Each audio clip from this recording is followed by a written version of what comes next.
Olá, tudo bem com vocês? Aqui quem fala com vocês é Joana, do canal Psicoeficiente. E hoje eu venho trazer para vocês um tema muito importante, que é o Setembro Amarelo. Daqui a pouquinho eu vou falar melhor para vocês o que é o Setembro Amarelo, mas antes eu quero pedir para você para ficar com a gente até o final. E agora no começo do vídeo, de preferência, se você puder dar aquela forcinha, sabe?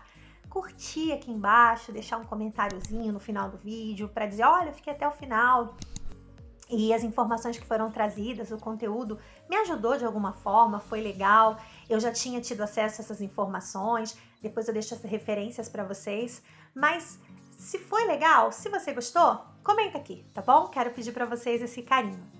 Mas falando de Setembro Amarelo, o que é o Setembro Amarelo?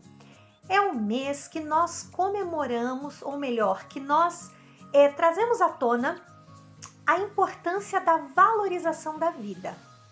Porque não é apenas a prevenção contra o suicídio, mas é um olhar diferenciado para a vida e entender o que tem levado essas pessoas a essas situações tão, vamos dizer assim, tão difíceis, né? E situações da terminalidade de vida.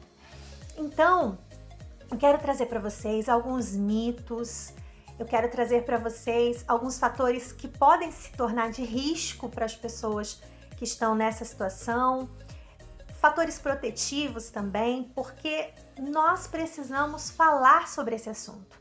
Esse assunto não pode ser um tabu. Nós precisamos cuidar das pessoas. Nós temos o dever para com a sociedade de cuidar das pessoas. Ainda mais no momento que estamos vivendo, um momento pós-pandemia, né? Vamos colocar assim, onde as pessoas sofreram muito com a terminalidade da vida. E de uma forma banal, de uma forma onde não tinha-se o que fazer. Mas nós podemos sim fazer alguma coisa para que essa situação ela venha a estar à tona, para que todos vejam. Primeira coisa que a gente precisa entender é que quando a gente fala sobre esse comportamento suicida, existem algumas coisas que precisam ser levadas em consideração. Nunca é do nada. Nenhuma pessoa pensa numa situação tão drástica do nada. Essa pessoa, ela primeiramente iniciou com um pensamento e depois essa situação do pensamento se torna recorrente a ponto da pessoa, inclusive, começar a planejar. Depois que ela começa a planejar, aí nós temos as primeiras tentativas. E depois da tentativa, infelizmente, né, nós temos a terminalidade da vida. Então, para que esse processo aconteça, existe um tempo. E muitas vezes, esse tempo ele é silencioso, porque a pessoa que está sofrendo, ela não consegue pedir ajuda. Ela está sofrendo, ela está precisando de ajuda, mas ela tem medo do julgamento, ela tem medo que as pessoas olhem para ela como uma pessoa estranha, como uma pessoa, como muitas pessoas dizem, né? Ah, fulano tem tudo. Por que fulano fala bobeira desse jeito? Ah, por que fulano diz que pensa em morrer? Mas fulano tem a vida ganha, fulano tem tudo. Mas na verdade nós precisamos aprender a respeitar o ser humano. Não é necessariamente como nós o vemos, mas como ele se sente, como ele se vê, como ele se enxerga na sociedade, o valor que ele tem para ele mesmo e para as pessoas que o amam e que ele ama. Então a gente precisa entender que existem alguns fatores que a maioria das pessoas não tem acesso a essas informações. Uma delas é que, embora a gente ouça falar que muitas mulheres acabam cometendo, né, as tentativas, a maioria das pessoas que conseguem, né, que vão às vias de fato, são homens. Principalmente pelo tabu e pela dificuldade de falar e procurar alguém para conversar sobre o assunto. Outra coisa também que é importante a gente falar é que o suicídio ele acontece muito quando existe ali um sofrimento, uma dor que pode ser apresentado por conta de uma doença mental. Então é preciso ser visto. Existem também os aspectos sociais, que são situações que a pessoa enfrenta, né? E que ela não consegue dar conta. Tem também os fatores psicológicos, né? De como essa pessoa interpreta essa sensação, essa dor, até mesmo os eventos na sua vida. Ou até mesmo, pasmem, às vezes uma dor crônica, doenças neurológicas, situações onde a pessoa tem um sofrimento muito grande e ela acaba por optar não passar mais por essa dor, por esse sofrimento. Então, de verdade, nós precisamos entender que esse assunto é um assunto muito importante e muito delicado. Outra coisa importante também da gente entender é que, assim, muitos podem dizer, né, é um mito dizer que suicídio é uma decisão individual, porque ninguém se mata sozinho. Quando uma pessoa comete o suicídio, ela, na verdade, ela vai estar impactando não somente a vida dela, mas também as pessoas que a amam. Nós precisamos pensar também que se uma pessoa ela pensa em suicídio alguma vez na vida, isso não significa que ela vai ter risco para sempre na vida dela de voltar a pensar em suicídio. Isso é um mito. As pessoas ficam com medo, mas em situações difíceis da nossa vida nós podemos pensar. O problema é quando isso evolui para um planejar, como eu já declarei no início, e futuramente se torna uma tentativa. Outra coisa que a gente precisa pensar juntos, né, é que muitos dizem assim, quem ameaça não faz. Entenda uma coisa, quem quer se matar, quem diz que vai se matar, não está querendo morrer, está querendo matar a dor. E quem ameaça se mata sim. Pessoas que chegam ao nível de verbalizar essa dor são pessoas que estão com muito sofrimento. Nós também precisamos entender que quando uma pessoa deprimida ri, brinca, vai a festas, participa de coisas, a gente não pode já dizer que essa pessoa não precisa de cuidados apenas porque ela teve um momento de lazer, um momento onde ela estava tentando muito vencer essa situação. Então isso não significa que ela já esteja bem porque ela riu. Muitas pessoas que estão com esse pensamento maqueiam essa ideia e elas não querem culpar e preocupar, ou melhor, culpar não, preocupar as pessoas. Então, principalmente as pessoas que ela ama. Então, na maioria das vezes, elas são as melhores atrizes. Elas demonstram uma felicidade quando estão com outras pessoas, mas por dentro a situação está muito difícil. Outra coisa que a gente também precisa pensar é que só porque uma pessoa sobreviveu a uma tentativa não significa, é triste isso, mas não significa que ela esteja livre de perigo. A gente tem que prestar atenção nessa pessoa, porque a maioria das pessoas que tenta, ela volta a tentar. Então a gente precisa ficar atento. E também a gente não deve pensar que falar sobre suicídio, falar sobre prevenção, sobre valorização da vida, não estimula as pessoas. Comentar como algumas pessoas fizeram, não estimula as pessoas a praticarem, mas ajuda você que muitas vezes olha para o seu filho e pensa que está tudo bem, que está tudo tranquilo. Você viu uma mudança de comportamento, mas para você está tudo bem. E, infelizmente, depois de um tempo, você tem uma notícia terrível. Então, assim, precisamos entender que os seres humanos passam por diversas situações. E como eles interpretam essas situações de formas diferentes. A dor a gente sente de forma diferente. Então, não é diferente na situação da depressão, da ansiedade, de algumas doenças mentais, onde a pessoa sente muito as coisas. E outra coisa importante também é que a mídia deve noticiar sim. É um importante papel da mídia, de nós aqui no canal e você no seu ambiente, na escola, no trabalho, nos lugares onde você tem acesso. É importante falar disso sim.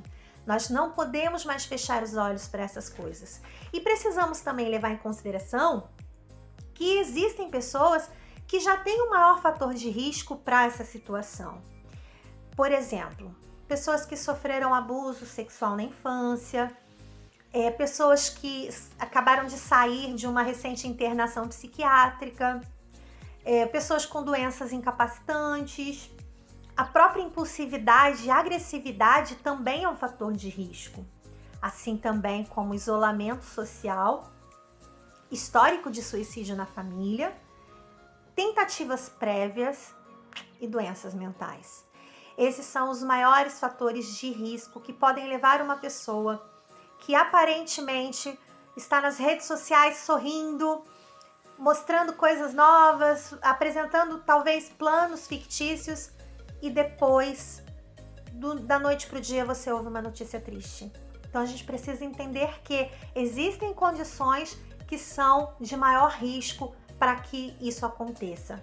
Assim também, nós não podemos apenas pensar nos fatores de risco. Uma vez que estamos falando de qualidade, de valorização da vida, a gente também precisa entender que existem os fatores protetivos. E eu quero falar rapidamente com vocês aqui sobre alguns que são muito importantes e que isso é algo a ser cultivado na nossa vida. Então, quando a gente pensa, um fator protetivo é a ausência de alguma doença mental, ou seja, cuidar da saúde mental é imprescindível. Uma autoestima elevada também é um fator protetivo. Aquela pessoa que se ama, que se cuida, ela tem mais esse fator de prevenção, de proteção.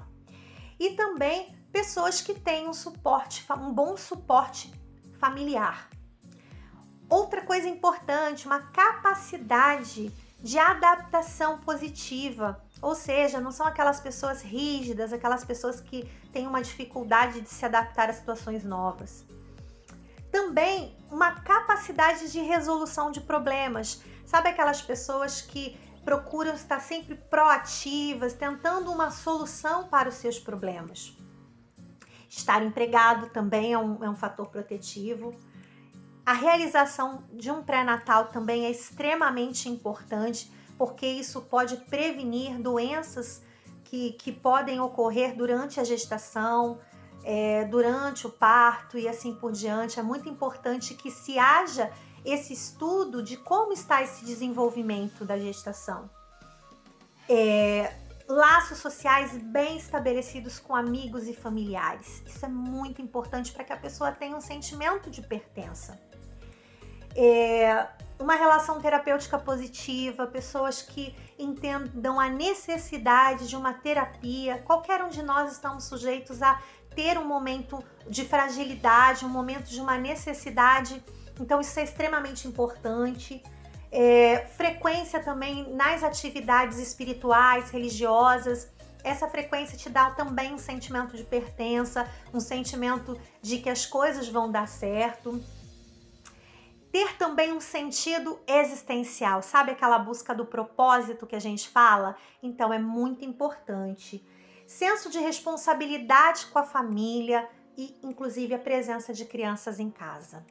Esses são alguns dos fatores protetivos que podem diminuir as chances de ocorrer essa situação de terminalidade de vida. Outra coisa importante que a gente precisa pensar é que a gente pode aumentar os contatos entre familiares, amigos, aumentar a nossa rede de apoio, isso é muito importante.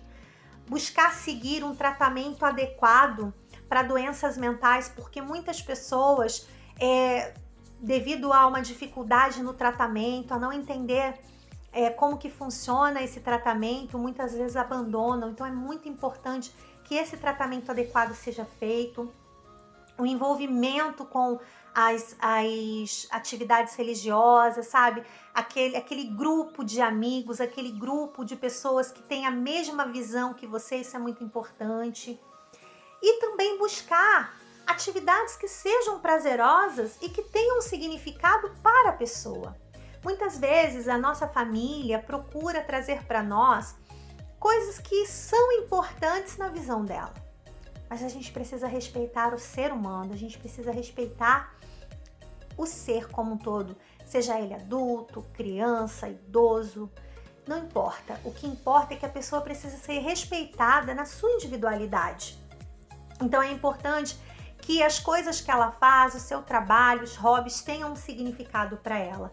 E também evitar o consumo excessivo de álcool, de drogas, porque esse também acaba por desenvolver comportamentos que trazem essa condição de culpa, arrependimento e várias situações. Então, de fato, é importante trazer para vocês que as pessoas precisam falar desse assunto. A gente não pode mais se calar. A gente não pode mais aceitar acreditando que é um problema do outro. Na verdade, é um problema meu, é um problema seu, é um problema nosso. Se nós não falarmos de saúde, se nós não falarmos desse assunto, nós estamos impedindo que pessoas procurem ajuda. Nós não podemos desmistificar os tabus da sociedade que dizem que a pessoa não pode estar vulnerável. Nós precisamos entender, todos nós vamos enfrentar situações na vida onde nos encontraremos vulneráveis, mas nós podemos ter a ajuda do outro. Então, eu quero me despedir de você aqui dizendo para você, tem uma saída para a sua situação. Você pode contar com ajuda. Você pode buscar o CVV, que é o Centro de Valorização da Vida, 192. Você pode procurar a ajuda de um amigo. Você pode procurar uma ajuda espiritual. Você pode procurar uma ajuda. Não sofra sozinho. Não sinta essa dor sozinho. Você não está sozinho. Você pode contar com ajuda sim e a sua vida pode voltar a ter cor. Então eu gostaria que você também me ajudasse a compartilhar essas informações. Essas informações foram retiradas de uma cartilha da ABP, que é a Associação Brasileira de Psiquiatria, juntamente com o CFM, que é o Conselho Federal de Medicina. Então, guarde essas informações, passe adiante, porque é muito importante. Você vale muito. A sua vida importa. Um grande beijo para você. Comenta, compartilha e deixa pra gente aqui o quanto essas informações puderam te ajudar. Um grande beijo e até a próxima.